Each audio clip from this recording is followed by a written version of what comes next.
So a little bit, let me just correct a little bit. I'm going to moderate a panel because I already addressed you this morning.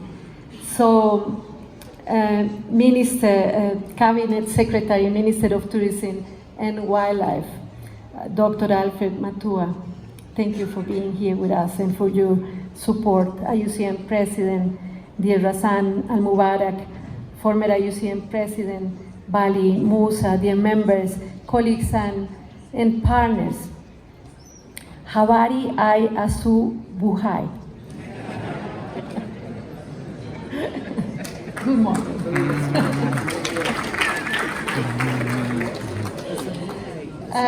As a Director General of IUCN, it gives me great honor to moderate this session. But let me start by saying some essential words. A prosperous Africa based on inclusive growth and sustainable development. This is stated in the Africa's Agenda for 2063, a great goal. And this is the line that we will follow during this panel conversation. But without further ado, allow me to individually invite the panelists on the stage, beginning with Dr. Dauda Sembene, founder and CEO of Africa Catalyst. Dr. Sembene is a former executive director of the International Monetary Fund and now is a global development advisor. Thank you. Next, it's my great pleasure to welcome on stage Mr. Humphrey Kariuki. Mr. Kariuki, yes. Founder of the Janus Continental Group. Thank you very much, Mr. Humphrey, for being with us. Mr. Humphrey Kariuki, business acumen in energy, hospitality, and real estate has made him a private sector leader. He deeply believes in this amazing continent's power and is a strong advocate for wildlife conservation. The next person to come on the stage is not a stranger to IUCN, our dear Bali Musa, former IUCN president. Welcome, dear Bali, please come to the stage.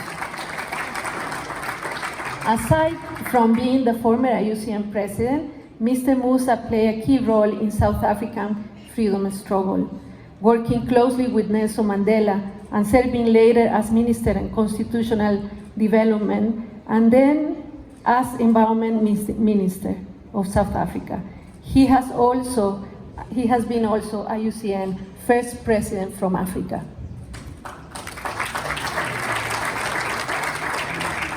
And finally, it gives me great honor to welcome on the stage Madame Sylvia Museya, Principal Secretary of the Kenyan State Department for Wildlife. Welcome, Madame Museya. Madame Museya needs no introduction, but one thing I wish to highlight is that she is an ecologist by training, and she is also a colleague of mine as a lawyer, but she said before that she is very proud to be a teacher. So, we welcome her with all of our heart. So, let me now join you on the stage.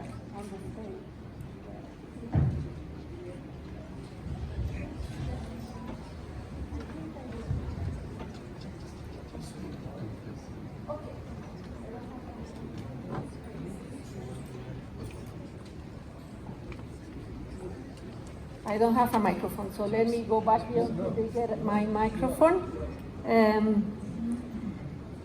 So allow me to, okay, microphone's coming. So allow me to remind all honorable panelists that we have 5 minutes per answer. I wish to ask you all 2 questions each so that you can share your valuable experiences with the audience. So let me direct my first question to a dear friend of IUCN, Mr. Bali Musa.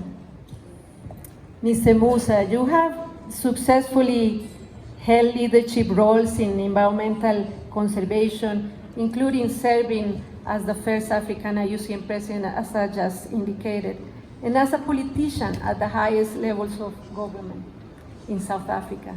You have a good view of the intersection of nature and economic development. And so my question is, how can African countries leverage their unique biodiversity for sustainable development? How can African countries leverage their unique biodiversity for sustainable development? Thank you very much, Director General Grethel Aguilar. Greetings to the President of the IUCN. Very nice to see all of you. And let me start off, Director General, to congratulate the leadership of the IUCN for convening this event. It's something that I could not have missed, because I must say to the current president that it's something that I failed during my term, and that is to bring the IUCN together on a continent-wide basis. This is a wonderful event for me. It's almost emotional to see the African members coming together, because part of what we have been lacking globally is the African voice on nature conservation. What is the voice of Africa, and where will it come from? This is the only place really that it could come from, which is the members of the IUCN. The other important thing that I'm seeing here is the participation of members in the IUCN. At the time when I became the president of the IUCN, it was already quite a mature organization. And as organizations grow and develop, you find over time that most organizations develop a life of their own. And at that time, we had to ask ourselves, how do we raise the voice of the members of the IUCN? Because this is a very unique organization. There's no other international organization that has the formula for composition that the IUCN has. It's not just a multilateral organization, nor is it just an international NGO, nor is it just an international network of scientists. It's all of these things together. It's the only organization that brings together governments, NGOs, scientists, and nature conservation institutions like Kenya Wildlife and various others. It's the only organization that does that. And I have no doubt in my mind that if today we had tried to form such an organization, it would have been impossible to do. It would have been impossible. A whole range of governments would have said, we're not going to be part of it. A whole range of NGOs would have said, we're not going to be part of it if so-and-so government is part of it because we don't like them. So this is completely unique. It is something that the world must treasure. And I'm so pleased that it's well and it's alive and kicking, and we need to give a lot of emphasis to this. As far as the African voice is concerned, you know, what is the most amazing thing is that Africa is the continent that has the best preserved biodiversity in the world, the best preserved. Yet, the African voice does not come through. You find that the agenda for nature conservation is determined largely by the global north for Africa. Not because they're trying to be bad or anything, but it's just how it is. And it's partly because our own voice is not loud enough, and partly because we haven't done what is said here. We haven't been stronger together. We haven't come together often enough as the African continent. So I do hope, Grethel, that this is an institution that this is the beginning of an IUCN Africa institution, and that this conference would be held on a regular basis from time to time, and that it's not just a one-off. The final point I'd like to make is that often it is, African continent is referred to as a poor continent, as the poorest continent. Yes, we have a lot of poverty in this continent, and our guest speaker today, the president of IPAB, has made it very clear, though, that whenever we look at our strategy, we must look at it through the lens of equity. Otherwise, we're going to fail. Unless what we do is about improving the inequality that we have on this continent and the global inequality, we will fail. And part of what we haven't done as the African continent is we haven't funded our own nature conservation work. And actually, there's no reason why we shouldn't do it. Because if I do a back of the envelope calculation about what all the African NGOs spend, all their budgets put together, it's actually quite affordable for us as African governments and African businesses to support. It's not something that we need to depend on others to fund. Yes, we should take money from everywhere else in the world. Nobody would say no to money, of course. But when you depend on others to fund our work, then you will do the programs for which money is available. So the UK will say, we will fund such and such a program, but not that program. And so we will run the program for which we get money. And that is how, without thinking about it, our agenda is set by others. And actually, I'd like to hear from the others here who know much more about money than I do. I mean, shouldn't we just be funding our own NGOs? Because if we don't fund our own NGOs, others will fund them. Shouldn't we fund our own wildlife organizations, our own institutions, our own nature conservation authorities and such things? That's my opening remarks. Thank you, Grethel.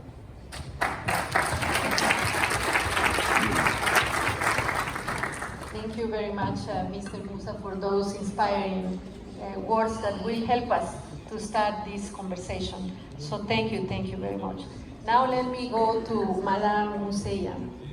Welcome and thank you very much to the Kenyan government for their support for us to be here. We are very thankful. Let me ask you, Madam Museya, you are the principal secretary for the Kenyan State Department for Wildlife. You're also an environmentalist by heart and a long-serving politician. So how do you think we should manage natural resources while promoting economic growth and well-being in Africa? Thank you very much, Madam DG. I'm not sure I'm a long-serving politician, given my face and size. I want to first thank IUCN for this partnership that we have done together with the Ministry of Tourism and Wildlife to put this together. And congratulate IUCN for a very powerful women leadership. We have both the president and the DG being a woman. I hope the men don't throw the stones. So, directly to the question. Number one, I think it's a place of finding the nexus between natural resources and economic development. I would say that in this country, like many countries in Africa, we have a very well coordinated financial resource management system. Our national treasury knows where every single shilling is and where every single debt is. Our Public Service Commission knows where every employee is, what job group, when are they about to retire. But we do not know where our natural resources are. We do not have a coordination to understand what is the natural resource valuation asset capital. And therefore, we are therefore not very keen to look at the degradation or the appreciation of our natural resources. So I would imagine the first thing would be the State Department for Economic Planning would need to do a valuation of our natural resources and actually plan for it. I also think we have a governance problem of our natural resources. We have too many players, both state and non-state, doing almost the same thing, and we lose a lot in duplication and a lot in the gaps that fall right through in. And this governance is both by people, by organizations, but also by finances. When you look at Kenya, we have a very well coordinated system where we try to plan from ecosystems, landscapes. And we're saying we have a landscape ecosystem restoration plan. However, you find that the natural treasury resources, the development partners resources are all congregating around one ecosystem at the expense of the other. If you come to Kenya, we have quite a bit of resources around the Amboseli ecosystem, around the Masai Mara ecosystem. Nobody is speaking about Turkana, the origin of our humanity. Nobody is speaking about other ecosystems. So I think we also have a coordination problem. Budgeting needs to be intentional. Africa, we first of all prioritize health, malaria, HIV and AIDS, tuberculosis. Then we prioritize education. Then we prioritize infrastructure. And then we have very little resources left for natural resources. And those resources can only afford salaries. And then we have to go to the development partners to fund our activities. The funding model of the development partners and private sector is skewed.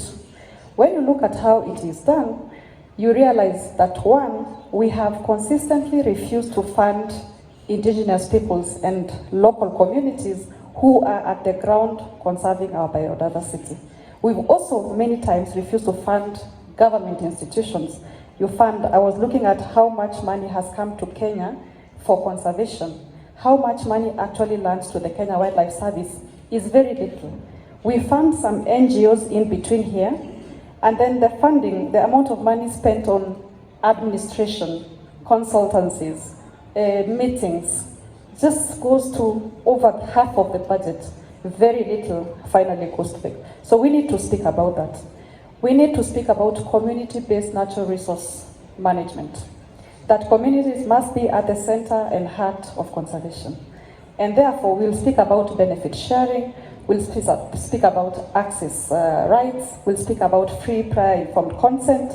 We have to think about conservation that is not fortress, that does not remove people to make space for conservation.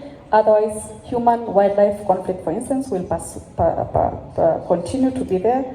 Communities in Kenya, when I became Principal Secretary for Wildlife, every presentation I saw would say 70% plus of the wildlife population is outside protected areas, which means our wildlife is not in our national parks really, and not in our national reserves exclusively.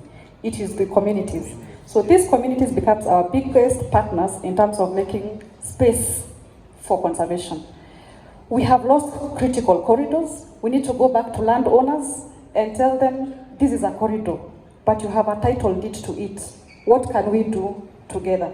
So that takes us back to what I said in terms of community-based natural resource management of our natural resources. Of course, research and data, that we have to make policies and decisions from a data-driven point of view. And we have to integrate science and indigenous knowledge. I think I could say so much. We have now a biodiversity economy that we're trying to explore, whether it's bioprospecting, whether it is carbon credits. All this unlocks more sustainable, innovative financing. We now hear things like debt for nature swaps, nature bonds. We are trying to, some of us are still trying to struggle. I hope my panelists at the far right from IMF will indulge me now or later on what that means for governments and for people. I think I'll stop it there now. Thank you. Many thanks, Madam Lucia. People, organization, and finances. That is very powerful. But you also align very well with Ms. Musa on the founding model. I think you are echoing that message that we need to change how the money is channeled to Africa. But you also mentioned very important, things like community-based management. So I thank you for that. Let me now proceed to Mr. Humphrey Karuiki. Thank you. Yeah, welcome, and thank you for coming here to the African Conservation Forum. It is wonderful to have a person from the private sector, because we definitely need to be talking to the private sector, and we need to join forces to make this planet better, and of course we need to join forces here in Africa. So, as one of the Africa's leading entrepreneurs, what can be done to bridge the gap between economic viability in business and nature conservation? And perhaps if you can share with us, what is your secret to have done, you know, a good job in terms of bridging nature and the private sector? Thank you, Grethel. Thank you, Madam P.S., Celia, Barimosa, and Dr. Sabene. I would say that I'm not one of the leading entrepreneurs, but I'm just beginning. And first, I would like to thank the IUCN for accepting Mount Kenya Wildlife Conservancy into the IUCN family. And I believe, as a private conservancy, there is a lot of things that we will learn from IUCN, and also the collaborations we will have between the Mount Kenya Wildlife Conservancy and the members themselves. And I thank the IUCN for that. Back to your question, I think there is no magic in what we have done in those years that we have been there. Like now, a good example I'll tell you is, I've just come back from trips that I've done in quite a number of countries, from even Tanzania neighbor for 10 days to see what they have been doing, and also somewhere like in Morocco, and see what is the true connection that we have. And I see that a lot of things that are there are within what can be achieved by the African continent. So that is what I feel that we need to also feel that we are part of that. And one of the key things is offering the tax breaks offering the tax breaks that is needed, because when it comes to the issue of the conservation, it is a long-term investment. A good example is like our Bongo program. We have had it for 10, and I think the growth has only been about 5% growth of the bongos that we needed. And yet we need to grow that population to a bigger population where we needed to introduce them to where they existed before. So it's a long-term planning that is required. Thank you. Thank you very much. Thank you very much. And thank you for your thoughts. I take your words that it's a long plan. Perhaps we need to make it shorter, because it's such an emergency, you know, that we have in this planet.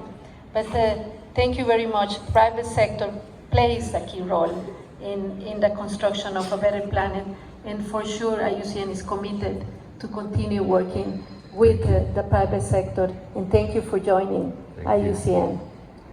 So let me now turn to Dr. Sembene. So Dr. Sembene, welcome, and also thank you for coming to this forum. You bring a very different perspective, no? And one that we would like to hear. You have spent much of your time working in international finance and economic sectors. So let me ask you, how can African countries effectively mobilize international resources to implement comprehensive environmental conservation efforts across this beautiful continent? Well, thank you very much, and thanks for inviting me to this Africa Conservation Forum, and also thanks to the Kenyan Authority for their hospitality. Let me start by putting things into context. I'm going to be speaking from a financing perspective. A couple of weeks ago in Bonn, in Germany, there was a discussion, and the UN Environment Program, UNEP, estimated that about $200 billion are being invested in nature-based investment every year. So investment that benefit, of course, the environment, nature, and climate. Of course, you would say that this is great, but actually it's not, because I think that's according to UNEP, represent less than 1/3 of the needs, of the financing needs actually to protect nature and also to invest in biodiversity and climate. So if you look at it from that front, so if you ask me what can the international community do for African countries, what I would do is to look at it from one postulate, is that when a country in Africa or elsewhere invests in conservation, they're doing it, of course, for their community, but they're also doing it for the world and for the global community. What does it mean? It means that there are implications. What implication? It means that that country should not bear alone the cost of the financing. It needs to be supported by the international community. And how do you do so? The best way to do so is through grants and, of course, through low-cost finance, or what some call concessional finance. The question is how you can get that. Most of the time, usually in the past several years, it was through ODA, which is still welcome, but unfortunately, ODA has been trending down. So it's not actually giving enough resources for countries to address those resources. So what do you do? Well, I would repeat what the President Ruto has been saying over and over again. When you look at the magnitude of the investment need that we are talking about, you need a fundamental reform of the global financial architecture so that it can mobilize the resources, so that it can mobilize the resources that are needed for conservation, for climate, and of course for the priority cost spending. And how do you do so? I think there are many ways. Of course, first of all, you have multilateral development banks. You need to reform them so that they can have more resources, so that they can actually fund more conservation efforts. But the issue with this multilateral development bank, and I can say that I'm no longer at the IMF. I used to be at the IMF. Now I am proudly leading an organization that is based in Senegal and is in the private sector. It's called Agro-pastoral. The issue with multilateral development bank is you can help them mobilize more funding, but the problem is you might not push them to sort of disperse those resources unless you make sure that they are doing so. And I think this is important. What it means is you need to address their systemic risk aversion, especially when it comes to investing in countries like ours in Africa here. So that's one thing. Another thing that you might need to do, I think, from the global community is to be more innovative. I think our co-panelists talked about debt for nature swaps. Well, debt for nature swaps are innovative financing tool for addressing a number of priorities, including conservation. The problem is, unfortunately, it has not been used enough in Africa. And there has been a few countries that did it, whether it's Seychelles, whether it's Gabon, but we are not yet successful in using them at scale. We need to remedy to that. Why? If you look at Africa and you look at the IMF and the World Bank, they estimate that about 21 countries in Africa are either in debt distress or at high risk of debt distress. So if you're talking about those countries, of course you can understand that those countries may find it extremely difficult to mobilize the resources they need for their priority need, and of course also to fund conservation efforts. So unless you come up with initiatives that can allow those countries that are facing either liquidity problems or debt sustainability challenges, you might not actually incentivize enough investment into conservation. So how do you do so? You have to make sure that, of course, those countries that are in debt distress are also able to get some funding. And debt for nature swap can be actually one example. Let me remind you, back in the 90s, there was a very interesting initiative that the global community took. It was called the highly indebted poor countries. That initiative, the principle was to sort of relieve debt for those countries in exchange for them to use the savings for more social spending. Why don't we try to think about some similar initiative for nature, for conservation, for climate? I think that's very much timely to do so. Last but not least, I think one area where African countries might need to really do more is about mobilizing more funding through green bonds and blue bonds. This is something that many other countries are doing. Right now, it is estimated that the market, the green bond market, is about $2 trillion back in 2022. And out of those $2 trillion, how much are we talking about for Africa? Well, Africa's share was 0.1% of green bond issue.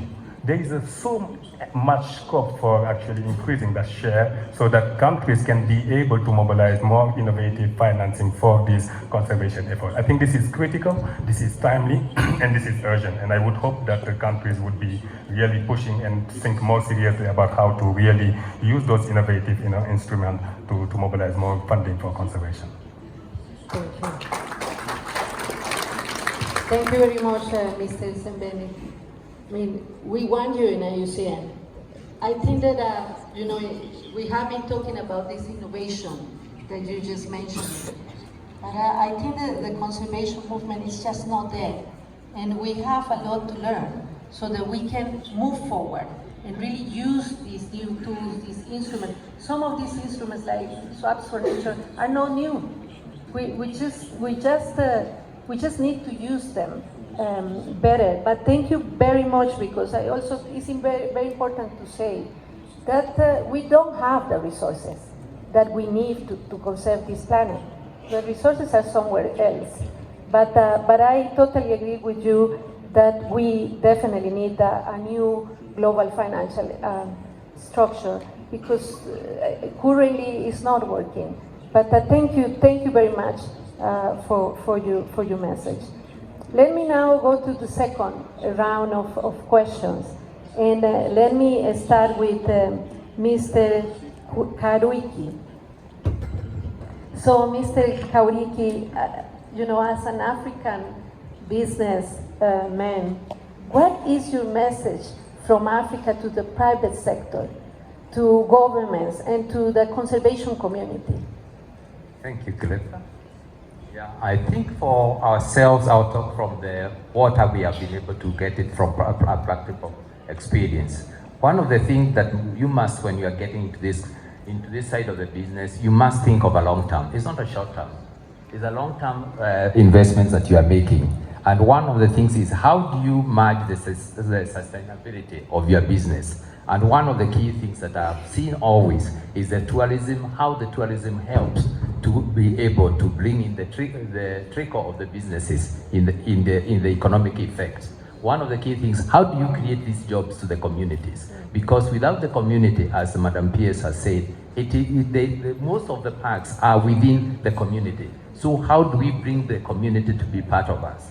One of the things that we have been able to do successfully is to create that in Mount Kenya Safari Club is the number of the employees that we are able to employ to be part from the community. And one of the things that I have seen practically is, for every tourist who comes, it is supported by 5 people. From the agriculture, to that person who is a driver, to the person who is a guide. So you can imagine that if a country like Kenya was able to raise its tourism from the current numbers to 5 million, it means you will get 25 million people to the job industry in this country. Tell me somewhere else that can bring that kind of number from poverty to having a job. And it's the easiest. And when I look at a country like Kenya, the fundamentals are all there. If you look at the hotels that we have, if you look at the parks that they are well organized. So that's one of the things that I can say, that from the private sector, they can approach the ministries there, and those tenders are already out, and advertise for the people to take advantage of that. And I would like not only the Kenyans, but also the African people to get in, and also the other people to help us to overcome the challenges we have. Thank you. Thank you very much, Mr. Karuiki. Very important, because I think that we all in this room know that there is no conservation without the well-being of people. And jobs are essential, and green jobs are even more essential. So thank you for your words. Let me return to you, Dr. Sembene, and continue the conversation. But this time more focusing on how can national policies be tailored to encourage greater private sector involvement in environmental conservation. I think that, coming back, to the countries, to the policies, and to the role of the private sector, what are your views? Well, there are fundamentally three ways the government can support the mobilization of funding or financing for conservation. It's through policy, it's of course through regulation, and it's through incentives. So when we talk about policy, I think the two tools that the government have is the budget and fiscal policy. I think if, for instance, government wants to incentivize funding or sort of investment in conservation, they might, of course, consider using tax breaks or stuff like that. But unfortunately, we're in a situation where many countries do have little fiscal space for using those type of tools. So what you might want to look at is, of course, the regulatory tools. So I think it is critical for countries in Africa and many other places in the world to have effective and strong PPP framework for incentivizing investment in conservation. So if you look at, for instance, the management of protected areas, it does make little sense that actually the funding or the costs that are associated with such a sort of endeavor are borne by the public sector or the state itself. There are so many ways to find, lucrative PPP with adequate risk-sharing provision to involve better the private sector, and this is critical, something that many countries have not done so far. That's one. Another issue is if you want to incentivize private sector to invest in conservation, you need to address the risk that many investors are facing when they want to invest in many African countries. And when you talk about risk, you're talking about two types of risk. There are the actual risk. So if there are some sort of credit risk or political risk or those type of things, those are actual risks that needs to be addressed for investors to come in. And the best way to do it is to use sort of de-risking instrument or credit enhancement instrument. And that's where the MDBs come in, and also the international community can help with that. But what we need to remember is de-risking or risk mitigation and credit enhancement can help with actual risk. But the problem in Africa is we are not only facing actual risk, we are also facing risk perception that are not sometimes very much objective at all. Last year, the UNDP came up with a study that estimated that because of the differential between actual and perceived risk in Africa,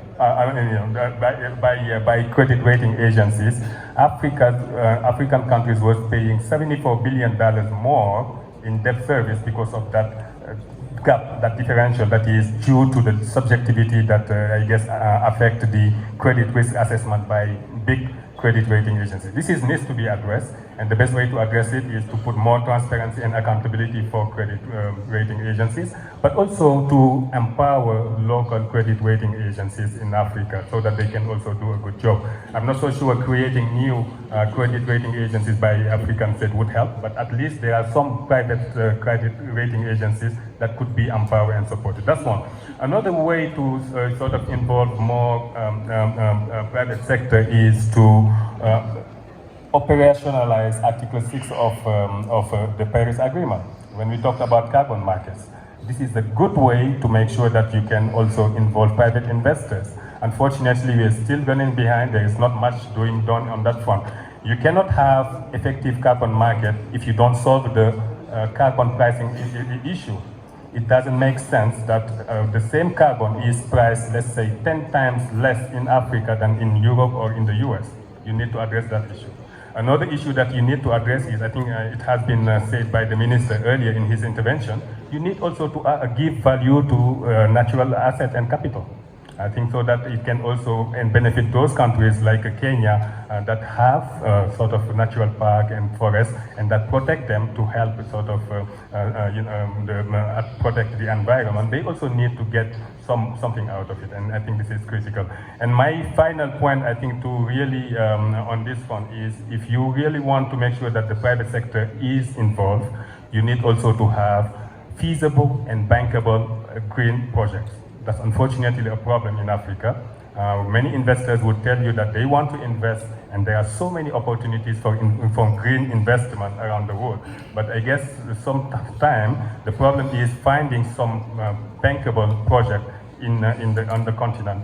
large scale, that can attract large scale financing from private investment. And I think this is something that government needs to address, how by making sure that they invest in project preparation, green project preparation, conservation project preparation, so that those investors, whether they are actually green, like impact investors or green investors, can really come in and power in some funding for African countries to be able to sustain and fund conservation efforts. Thank you very much.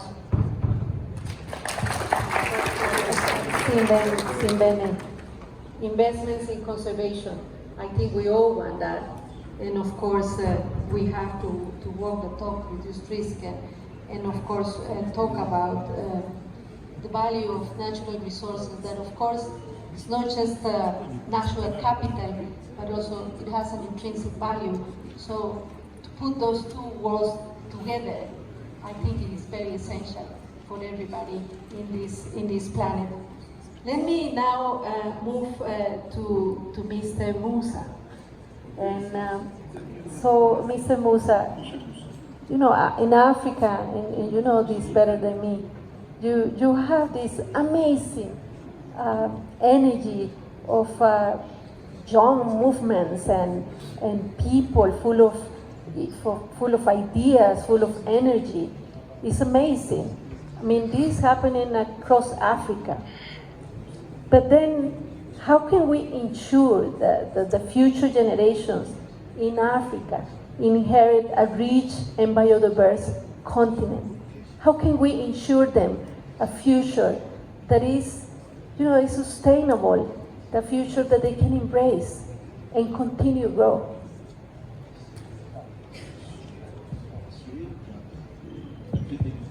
Thank you very much, DG, for that question. But I want to just address our host minister here, because I think I'm a little bit older than him. And I think I'm a little bit older than the president of the IUCN.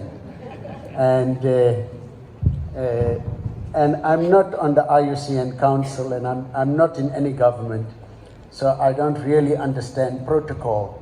So it means I can speak freely. You know, the question that Grethel is asking, how do we take things, African nature conservation, a step further? I just want to be very practical. This is a very important event. It's really the beginning. And could it be, I think it could be, a permanent feature in the life of the IUCN. In other words, every 4 years or so, we would have the Africa Conservation Forum. Thank you. Hosted, of course, under the umbrella of the IUCN. But let me just say that if I look at this conference, it's a reasonably modest event. We should really want to fund it ourselves, to start off with, you know, so that it really does happen, so that we don't look at others to fund our own event where we're coming together. And I think as the African continent, we could do that. Nobody, you know, people speak about the poverty of the African continent, but not many people speak about the tremendous growth of the African economy. You know, in my country, in South Africa, when I first became a cabinet minister in 1994 up to now, the economy is 6 times the size than what it was then. The same story holds true for Kenya, Nigeria, you know, all over the show. So the economy is growing. We've got big, powerful private sector institutions in this country, so we can do it. The second point I want to make, because I don't understand protocol, is that, you know, if you leave it to the democratic decision making in the council of the IUCN, these people are very difficult to manage. The council of the IUCN, they are very difficult to manage because they are all full of ideas, good ideas. So if we want this thing really to become an institution, it should have a home. Now you see, my colleague here has mentioned tourism, ecotourism, and its contribution. You know, Kenya is the world leader in ecotourism. There's no question about it. And we from South Africa, when my second term as minister was Minister for Environment. I came on a tour here to Kenya quietly just to see what you people are doing. And you had this concept of safari, which is a Kenyan concept, and we then monopolized the concept. We pretend like it's our concept because people want to go on safari. We say, come to South Africa. But it's really Kenya has invented all these things. Why should Nairobi not be the permanent home of the African Conservation Forum? And that, as I say, because I don't understand protocol, I can say, I'm going to offend a lot of people here. But you would have big, important events. Take, for example, Davos. That's not an event that goes around the world all of the time. This is not a government institution, the African Conservation Forum. It's not a government institution. And when governments hold things, then they need to have democratic decisions about where it goes. But it could be built into something very special if one knows that it has a home, and if the Kenyan government can be invested in it, because it will become invested in it. The other point I'd like to make is that, as governments and as private sector, we often want to criticize the NGOs. We say they are doing things to irritate us, which they do that. But that is their job. Their job is to irritate us. And because over the past few decades, there has been a whirlwind of democracy that has been sweeping over the African continent, our NGOs will continue to exist and grow, regardless of what we may say. And I must take my hat off at the Kenyan authorities and their relationship to the current protests that are going on. The Kenyan government has not said it's illegitimate. Well, I have not read the bill, so I can't comment on the bill, but what I can say is that the government has said you've got the right to express yourself and protest. Of course, nobody has the right to do illegal things and violence and such things. But here you can see that these are the kinds of things that will continue to happen. So if we don't fund our NGOs, we as governments and we as the private sector, be certain that somebody else will. And those who will do it have got their own reasons for doing it. And we should be funding our environmental NGOs even if they irritate us. It's fine. Let them irritate us with our own money. Because if we don't, they're going to be irritating us with the money that is coming from hostile governments. Why do that? And so I think this is what I'd like to say. I think, Grethel, if we can establish this as an institution, we would, let's take Kenya and South Africa. I don't want to be now personal about it, but I'm from South Africa. We have so little coordination between our environmental and nature conservation strategies. We are not the only ones, but we are two leading countries on nature conservation on this continent. And actually we don't have one voice, which is ridiculous. And we don't need anybody else to tell us, because both these countries have the scientific depth, indigenous scientific depth, to be able to lead as far as this is concerned. Thank you. Thank you. Thank you very much. I hear you, Mr. Musa. I hear you very clearly. So thank you for your words. You not only know about protocol, but you're also a great speaker. So thank you very much. Let me go now to Madame Museya, and allow me to close this panel with you, Madame Museya. So we have been talking a lot about hearing African voices since the pre-forum started. We hear this phrase: we are here to hear African voices, because if nature thrives, people thrive. So what is your message to Africa and to the rest of the world? Thank you very much. My messages will be 1, 2, 3, 4. 1 is to elevate and coordinate the governance of natural resources better, internally in our own individual countries, and without in terms of our transfrontier, cross-boundary conservation efforts. Until recently, I think the Ministry of Environment, whether at the national level or at county governments, was one of the least traffic offices. Nobody really visited Minister for Environment. But when you compare with Ministry for Roads, Water, Health, the traffic of people, of money, of events is very heavy. And even today, the traffic of people to the Ministry of Environment or to the Ministry of Wildlife has only been elevated for quote-unquote cowboy business of carbon credits recently, and UNFCCC and a few other things. So we need to coordinate. CASA is doing a good transfrontier boundary conservation.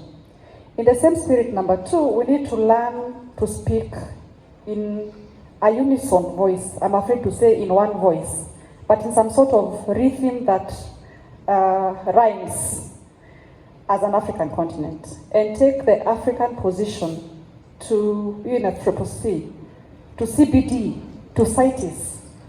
We have such divergent views on how we approach the conservation of our nature as a continent. So we somehow need to try and have some sort of rhythm towards it. The same spirit, number three, is to implement MOUs that we have signed between our countries and that we have committed in international law.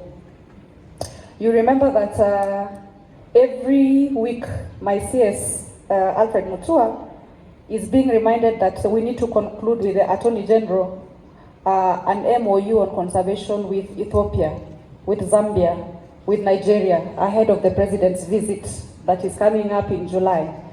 And then after we sign those MOUs, they stay in our shelves. Very few people know the contents of these MOUs.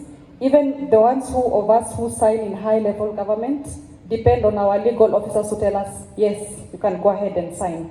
After it is signed, it becomes part of the commitments we've done also in international law, where we are signatories to CPT, we are signatory to the Paris Agreement, yet in government, in civil society, we still do not understand what Article 6 of the Paris Agreement says. When we look at our commitments under the CPT that we've signed, I think people just know 4 or 5. I think the highlight is 30 by 30. The other 23 commitments or agendas, very few people understand.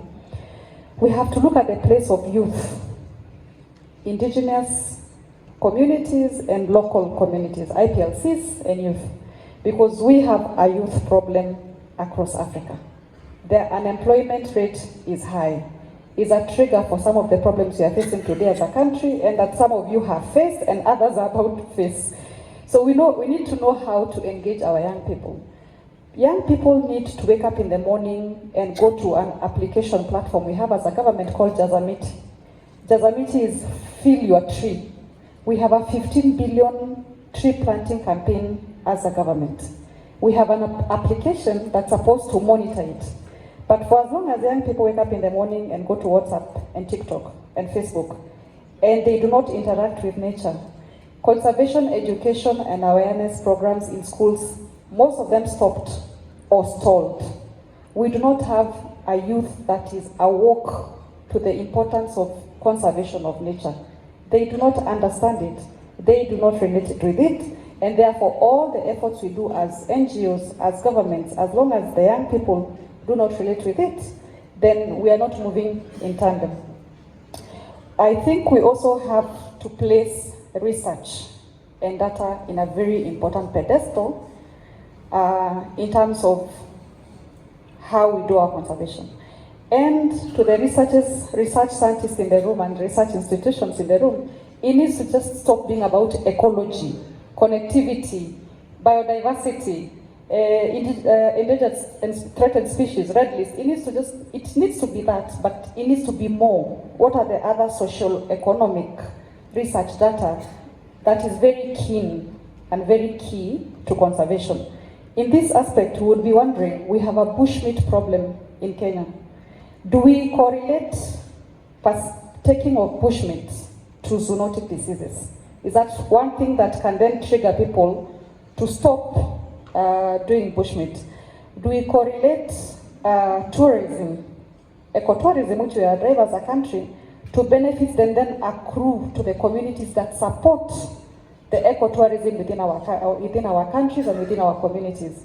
Or will communities continue to look at tour vans, get into Masai Mara and leave, get into these conservancies and leave, and the only benefit we are seeing to the communities is some small employment opportunities, which are usually very low-key. It's usually a waiter, a watchman, a cook. So is it enough, and what can we be supposed to do? Of course, the question of sustainable, innovative financing is important, but who is the driver of this sustainable, innovative financing? Are we, as a country, also taken hostage by international conversations around green bonds and nature bonds and debt for nature swaps? I think that's my message. My message is that we are here. This conference does not come cheap. We've all invested from the countries we came from, air tickets and per diem for people. What comes out of a meeting like this, like very many others that we attend as high-level delegates on behalf of our countries, on behalf of our communities? Will we see IUCN give us a status report with short-term items that must be implemented, number 1, number 2, number 3, and who is to implement? Do these reports reach governments? Do they reach development partners? Are they acted on? Or we will go to the World Conservation Forum 2025 in Abu Dhabi, and the last brief I'll be reading on the plane to Dubai is this meeting, trying to wonder what did we see, and yet we have done nothing about it. And as I close my remarks, conservation is an expensive venture. When I have delegates come to Nairobi in their numbers, heads of states, CEOs of private companies, ministers and PSs, CEOs of organizations, and all they write to me as principal secretary is that they want not just a small, a whole a waiver to pay Nairobi National Park entry fee. Then I wonder, who is supposed to support conservation? You get proper per diems.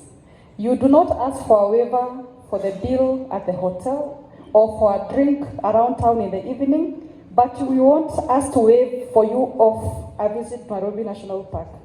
How will we sustain conservation if conservationists themselves do not want to pay the price of conservation? And when IUCN asked for this waiver, I told them as much. I told them the government of Kenya is committed to supporting you in A, B, C, but I'm not committed in waiving conservation fees, because then it negates the same reason why we are here. And by ending, I still welcome you to Nairobi National Park for a game drive that we have organized tomorrow. I hope IUCN you shall pay. But maybe my DG for Kenya Wildlife Service said we are trying to speak in one voice. He would give a small concession, but not entirely. I don't know, DG, what is the position? It is.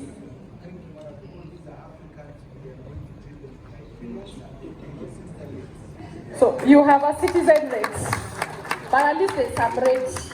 So thank you very much.